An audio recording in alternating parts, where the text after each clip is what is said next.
Maria worked long shifts at a small, dimly lit diner on the corner of 7th Street. Her days were filled with endless trays, rude customers, and the clinking of cutlery against chipped plates. The wages were barely enough to pay her rent for the one-bedroom apartment she shared with her younger brother, Daniel. But Maria never complained. She was strong-willed and believed kindness mattered more than what life handed you. Every evening, just outside the diner, sat a crippled old man. His clothes were torn, his shoes were nothing but scraps of leather tied together, and his thin frame looked as though it hadn't known a proper meal in years. He leaned heavily on his cane and kept his head down, avoiding the pitying glances of passers-by. Most people ignored him, some even whispered cruel things about him being a lazy beggar. But not Maria. The first time she noticed him, he was shivering in the cold, trying to shield himself with a piece of cardboard. Her heart tightened. That night, when she finished her shift, she wrapped a sandwich in foil and placed it in his hands. "Here," she said softly, "eat something warm." The man lifted his eyes, surprised. They were tired eyes, clouded with pain, but they shone with gratitude. "Thank you," he whispered. From that day forward, Maria made it her habit. Every night, no matter how exhausted she was, she took a portion of food from her own plate or used a bit of her tips to buy him something warm to eat. Sometimes it was soup, sometimes bread and stew.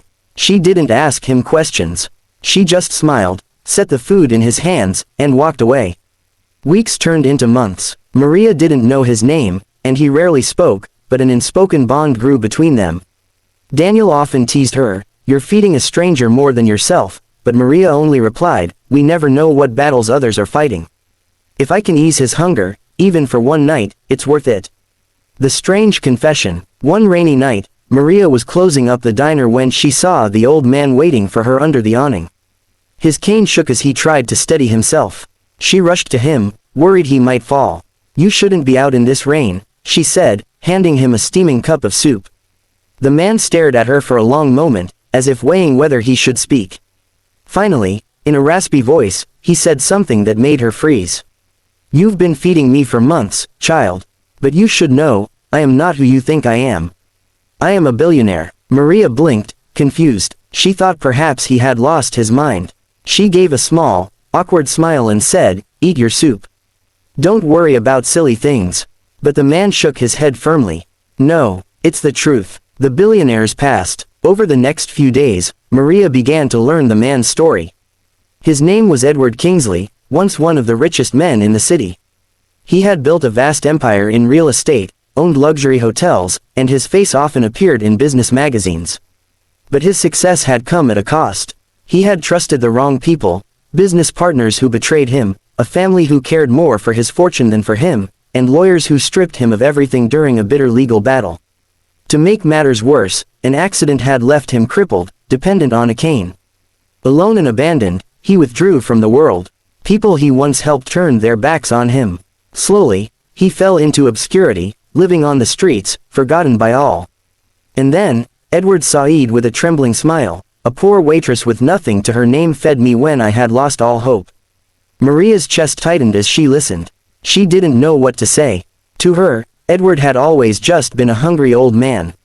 She never imagined he had once lived in mansions, driven luxury cars, and dined at golden tables. The test of kindness. Edward confessed that he had chosen to live in hiding, disguising himself as a beggar, to see if there was any kindness left in the world. Wealth had shown him greed and betrayal, but poverty showed him truth. "Everyone turned away," he said. "Except you." Maria shrugged, embarrassed. "I didn't do anything special.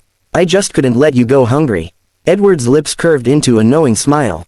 "That's exactly why it's special. True kindness expects nothing in return." The day that changed everything. One morning, Edward didn't appear outside the diner. Maria worried but assumed perhaps he had moved to another corner. Days passed, and still, he was gone. Then, nearly 2 weeks later, a sleek black car pulled up outside the diner. Out stepped men in sharp suits, followed by Edward, clean-shaven, in an elegant coat, leaning on a polished cane. Maria nearly dropped her tray when she recognized him. The other waitresses whispered, "Who is that? He looks like some big shot." Edward walked straight to Maria, his eyes warm. "I told you, child, I am a billionaire." Maria stammered, I thought you were joking." He chuckled softly. "No joke. And I haven't forgotten what you did for me." He then explained to everyone who he really was, how he had lost faith in humanity until Maria's small acts of kindness restored it. The diner fell silent. Maria's cheeks burned red. A new beginning. That very day, Edward offered Maria a new life. He gave her a position in one of his companies, covering Daniel's education expenses, and even helped her secure a beautiful apartment. But what touched Maria most wasn't the wealth, it was Edward's trust. "You fed me when I was invisible," he said. "Now let me help you shine." Maria wept, overwhelmed. For years, she had believed her life would always be stuck in the same cycle, waiting tables, scraping tips, struggling to survive. But one act of compassion changed everything. Edward regained his place in society, but he never forgot his days on the street.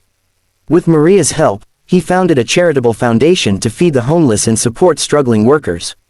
Maria became the face of the project, proof that kindness can transform lives in ways money never could. The lesson. Years later, Maria often reflected on that rainy night when Edward first told her, "I am a billionaire." At the time, she thought it was nonsense. But now, she realized what he truly meant. Wealth is not measured by money, but by the richness of the heart. Maria's kindness gave Edward a reason to live again. Edward's gratitude gave Maria a future she never dreamed of. And together, they proved one simple truth: even the smallest act of compassion can spark miracles.